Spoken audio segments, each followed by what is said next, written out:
Hi, it's Lee, and this is the first time I've chatted with you this year. So I hope that you have had a lovely holiday break and a wonderful new year. David and I were both sick over the holidays, so I have nothing exciting to say about that. But fortunately, we're both over it now, so that's my holiday story. Poor David finally got over it the day before he had to go back to work, so he didn't have any time off to enjoy himself. So that's it for my holiday catch up, I guess. The end.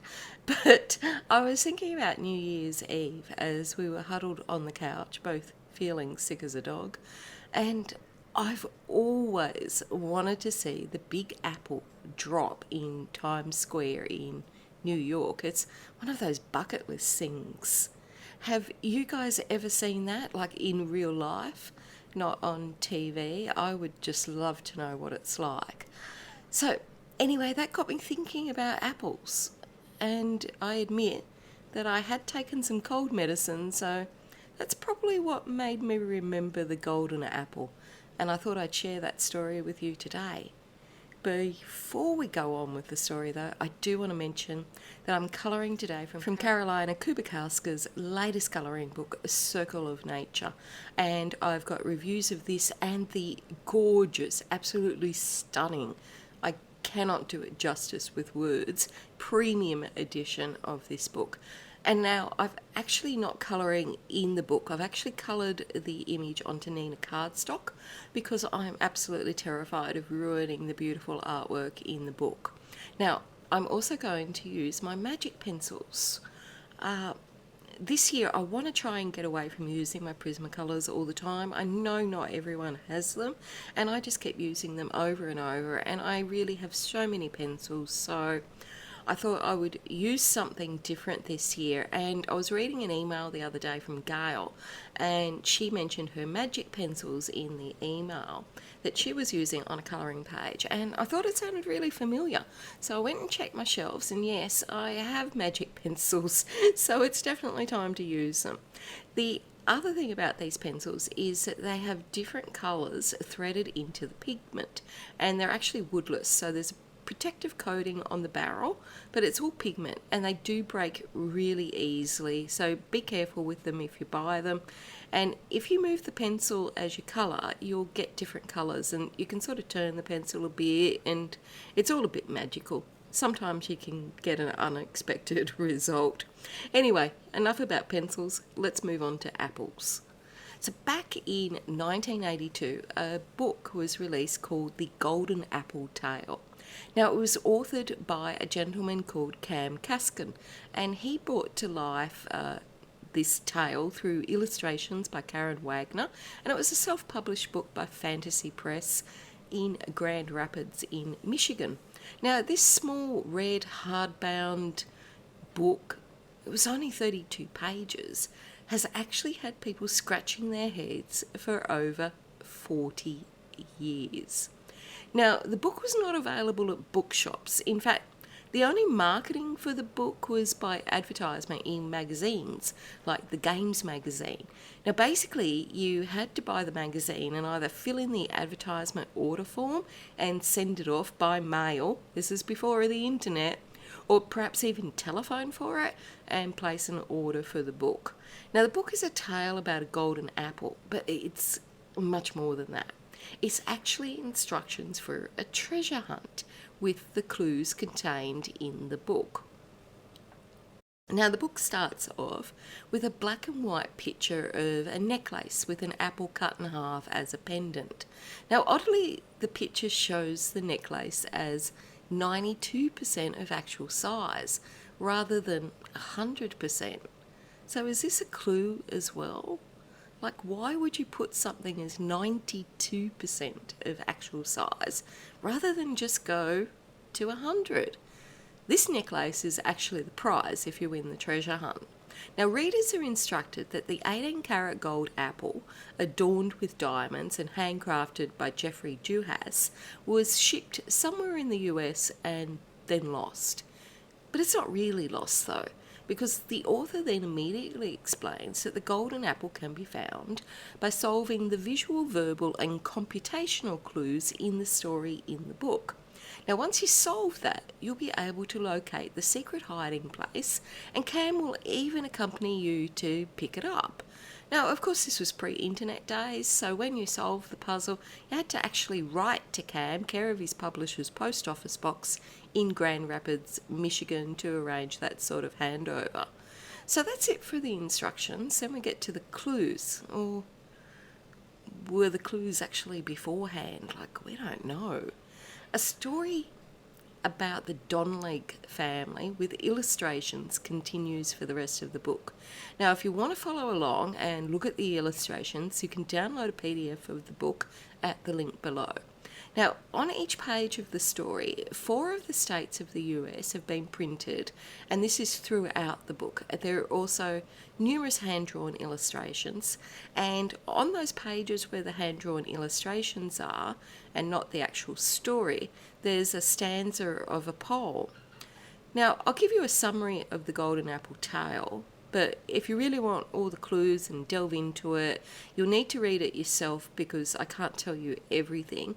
And as I said, that PDF link will be below. Now, according to Donleg legend, one day when their grandfather was out in town, he saw several men in town beating up a young Indian brave.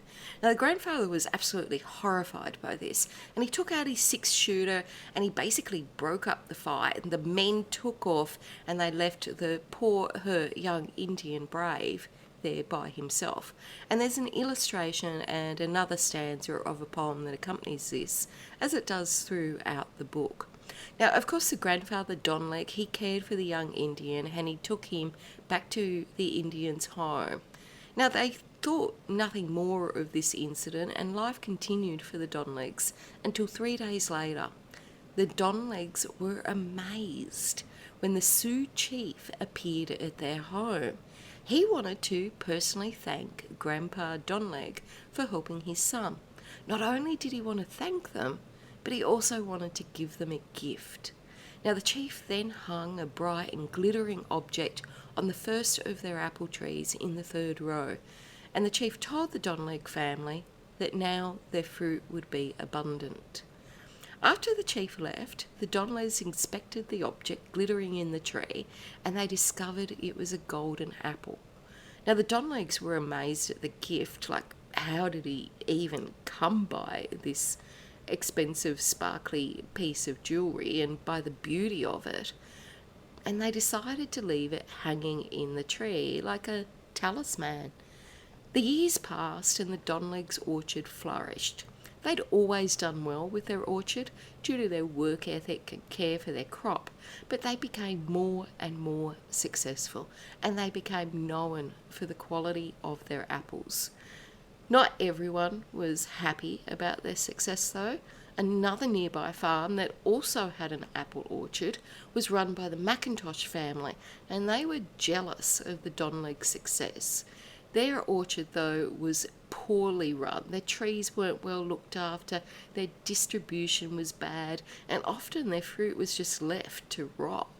Rather than focus on fixing their inherent problems with their business, they decided they needed to cause problems for their competition, the Donlegs. Now, of course, the McIntoshes were all aware of how the golden apple had been gifted to the Donlegs, and they felt that their success was because of the golden apple. It wasn't their hard work, their sons going to college and learning more about agriculture. It wasn't their work ethic, it was the golden apple. They were superstitious, and they thought if they stole the apple for themselves, it might bring them bad luck.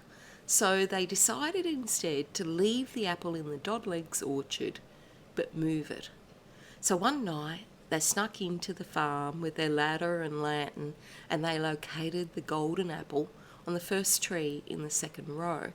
Not only did they locate the apple, but they decided to disguise the apple by covering it in clay and painting it red and moving it.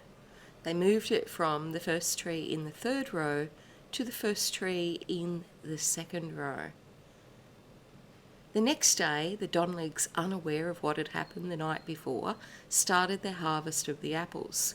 Now, of course, all the apples in the second row were picked and packed and sent out to all 48 states of the USA, which included the disguised golden apple.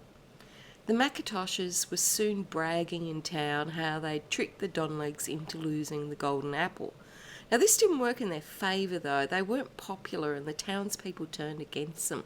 So much so that the Macintoshes were no longer welcome in town, and soon they decided to leave, and the Donlegs were able to buy up the Macintosh farm at a budget price and expand their orchard even more.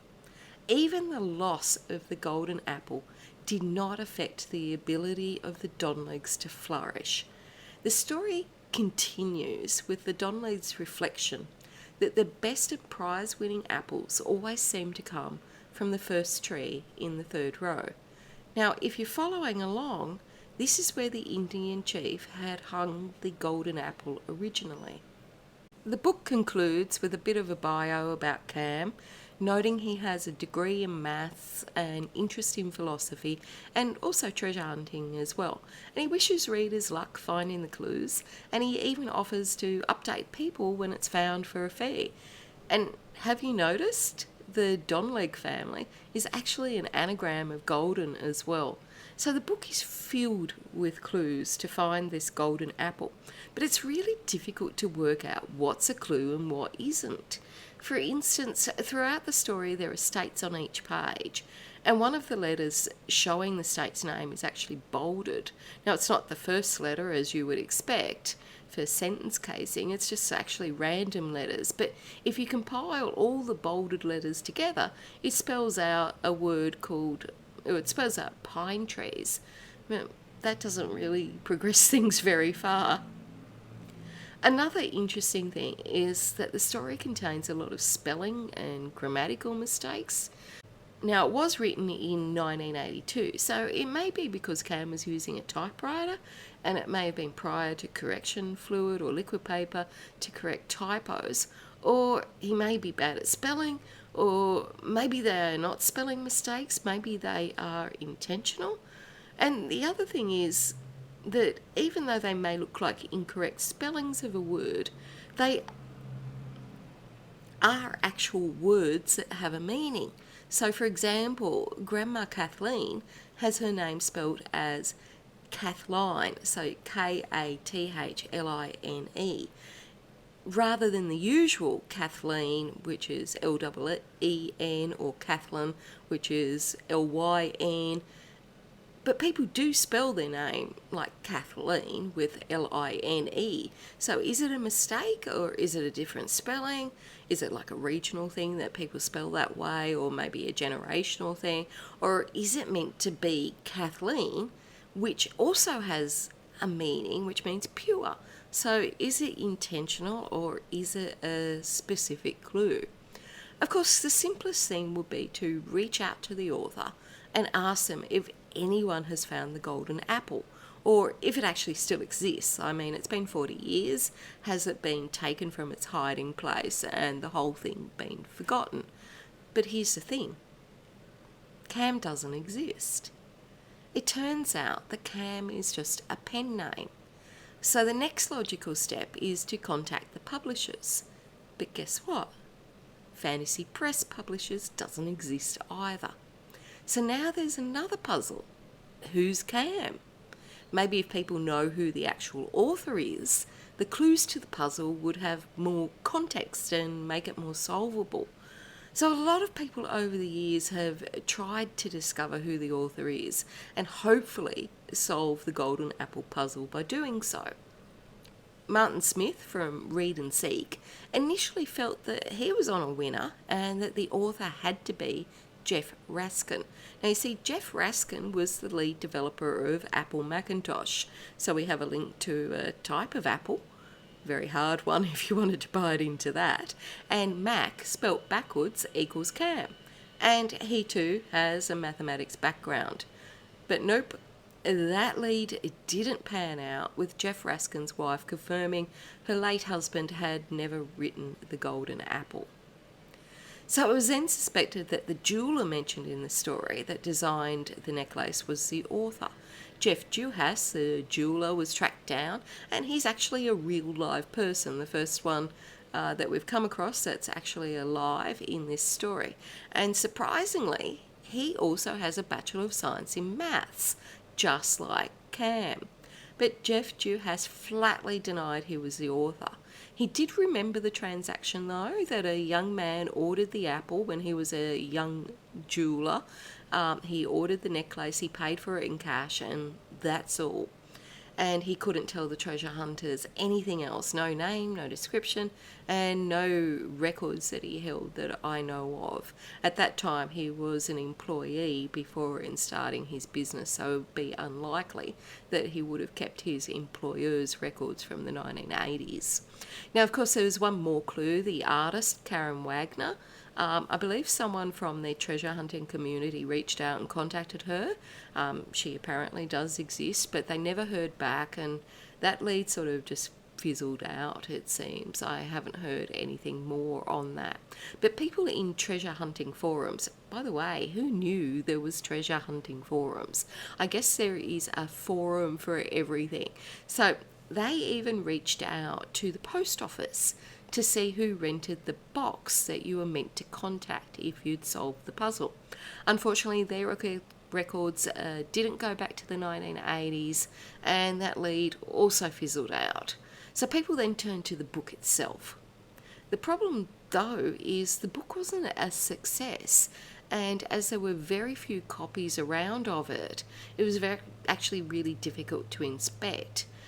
So maybe the book, though, was a clue, as the book was hardbound with a red cover and what looks like gold foiling.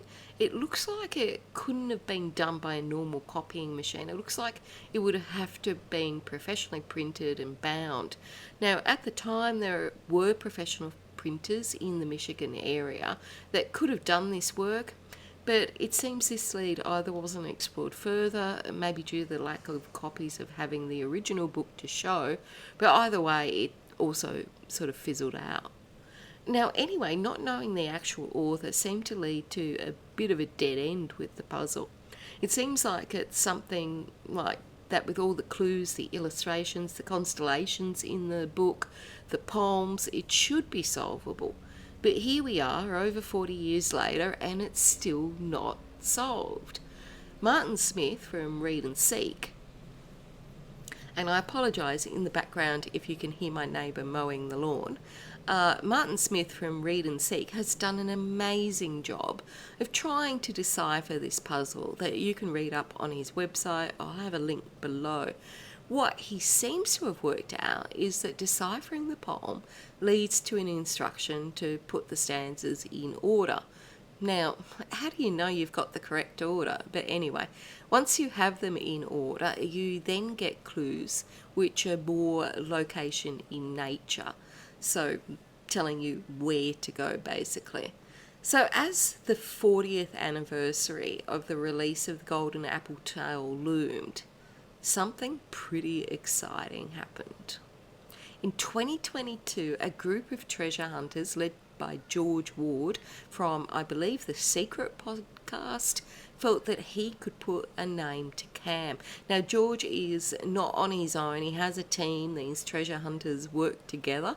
And he had collated with his team enough clues from the Golden Apple book to unveil the mysterious Cam.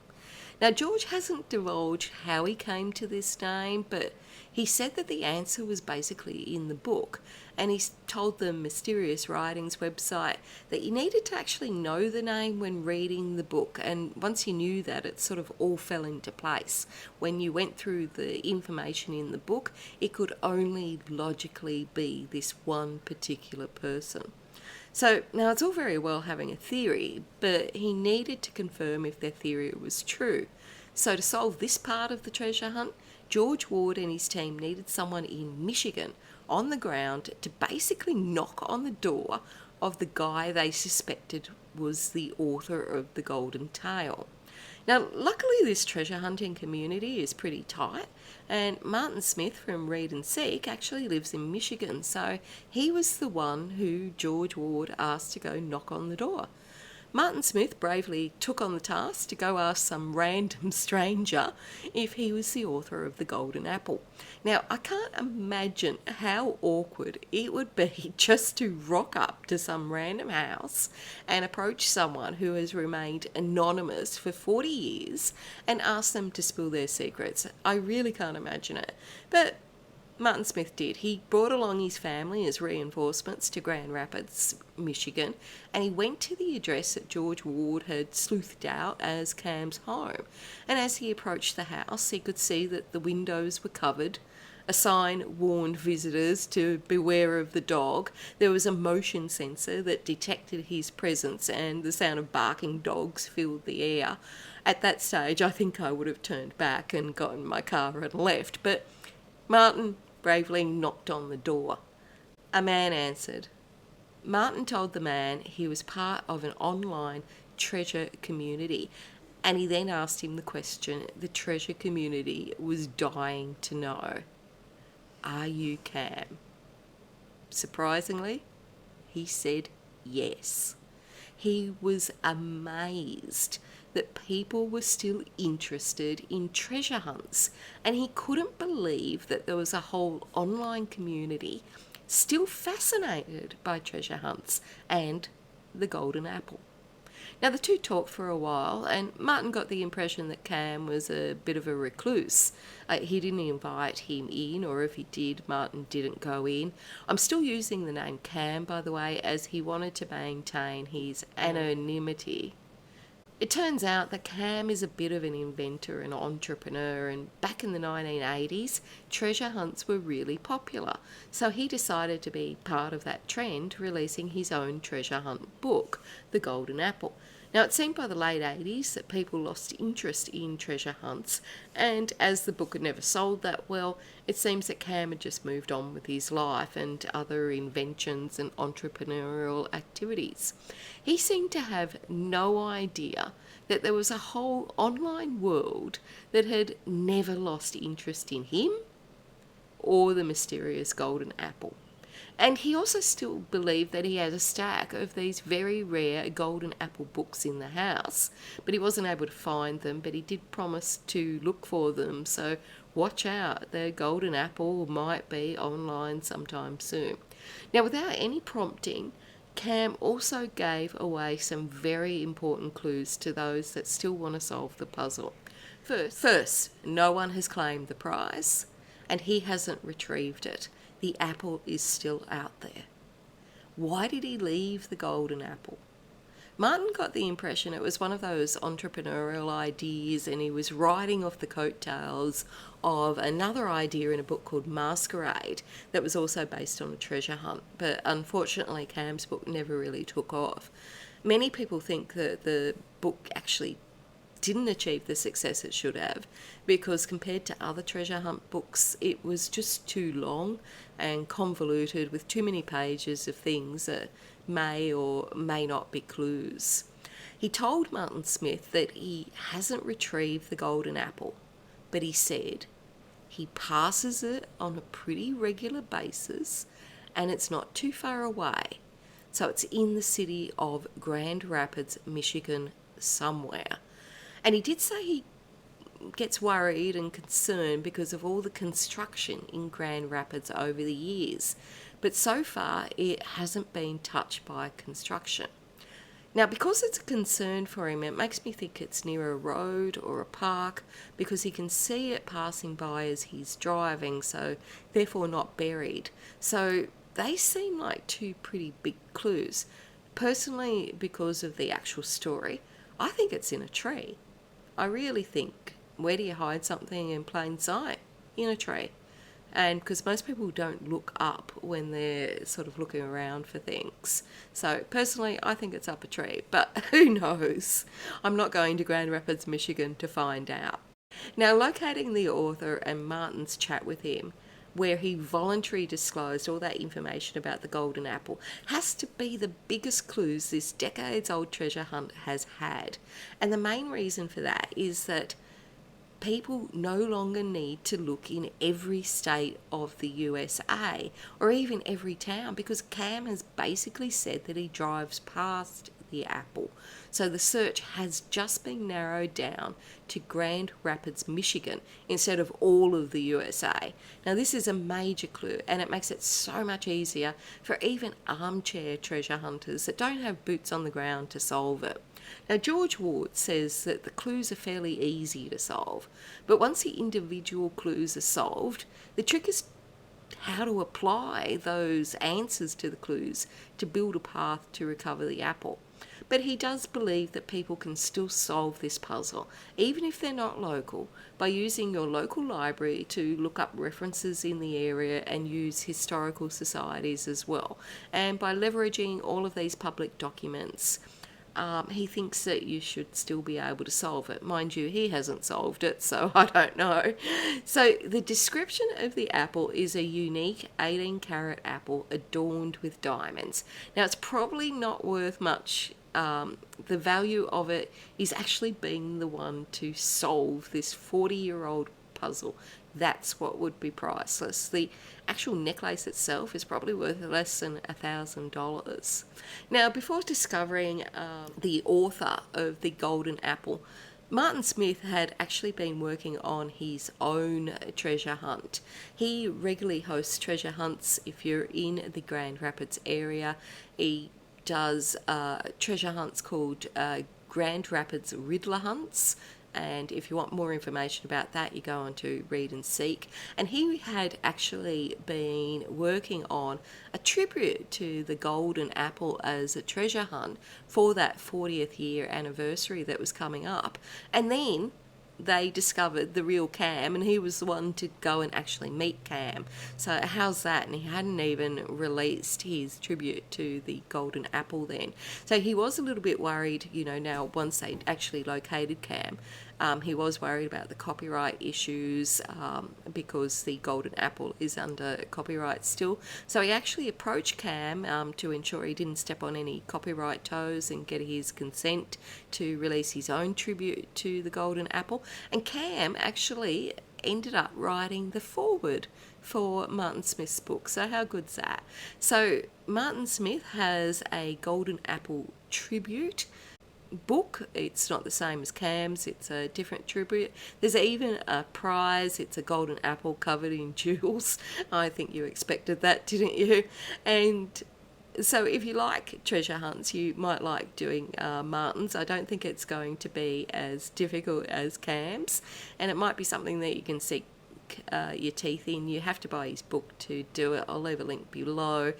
But I'd love to know if you know of this puzzle and the golden apple tale, and if you have the original book, that would just be amazing. So I'd love to know what you think of the golden apple, and do you think, it's going to be solved? Is someone, now that we know that it's in Grand Rapids, Michigan, is someone going to be able to claim this golden apple? Personally, I think it's up a tree. I really do, but I have no idea how big Grand Rapids, Michigan is, and it might be sort of outside or on the outskirts. I mean, if you read Martin Smith's website, he's got some really good clues there, so I don't know, but it'd be fun to find out. So I ended up doing the background for this picture in oil pastels. They're just so easy to use for larger spaces and less work than pencils. I blended them out with tissue, and then I used my eraser to erase out some colour. I felt it was too dark, and I never leave enough white space. It is just a bad habit with me, it really is. And so I erased it out, and I added a bit of white gel pen in. So I hope you have enjoyed the tale of the golden apple, and if you do try and solve the golden apple tale or Martin's golden apple tribute tale puzzle, I would just love to know. I think it's just amazing that after 40 years this hasn't been solved and it's still out there, and just such credit to George Ward and his team for discovering who Cam is. So that's it from me. Until next time, stay safe and happy colouring and Happy New Year.